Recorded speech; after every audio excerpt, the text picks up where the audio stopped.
আমি যদি বলি একটি কাঠগোলাপের ডাল থেকে তৈরি হয়ে যাবে আপনার বাগানে আস্ত একটি কাঠগোলাপের গাছ, এবং আমার কথাটি যদি আপনাদের বিশ্বাস না হয় তাহলে পুরো ভিডিওটি দেখতে থাকুন।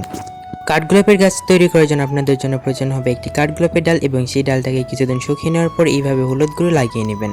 আমি কিন্তু প্রত্যেকটি জায়গায় এইভাবে হলুদ গুঁড়ো লাগিয়ে নিলাম, এবং অবশ্যই কিন্তু যেটা বললাম যে ডালটাকে বেশ কয়েকদিন একটু শুকিয়ে নেবেন, এতে কিন্তু কাঠগোলাপের ভিতরে যে রসটা থাকে সেই রসটা কিন্তু শুকিয়ে যাবে। এরপরে আমাদের প্রয়োজন হবে একটি টব, এবং সেই টবের নিচে কিন্তু অনেকগুলো ফুটো করে দিবেন এবং সেটার মধ্যে রাখবেন ঝরঝরে বালু।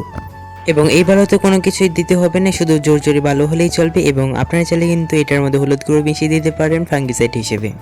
ডালটাকে সুন্দরভাবে কিন্তু এইভাবে বসিয়ে দিব, এবং যে কোনো গাছের কাটিং তৈরি করার ক্ষেত্রে কিন্তু বর্ষাকাল হচ্ছে অন্যতম একটি কাল, এবং এই কালে কিন্তু সকল ধরনের কাটিং তৈরি হয়ে যায়।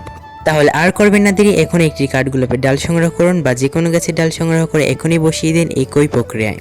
কিন্তু এই ডালটা লাগানো হয়ে গিয়েছে, এবং আপনাদেরকে প্রমাণ সহ দেখিয়ে দিচ্ছি আমি কিন্তু আগেও এরকমভাবে একটি কাটিং থেকে চারা তৈরি করেছি। আজকের আমার এই ভিডিওটি যদি আপনাদের একটু হলেও কাজে এসে থাকে তাহলে অবশ্যই কিন্তু আমার চ্যানেলটাকে সাবস্ক্রাইব করে বেল আইকন অল করে রাখবেন। আল্লাহ হাফেজ।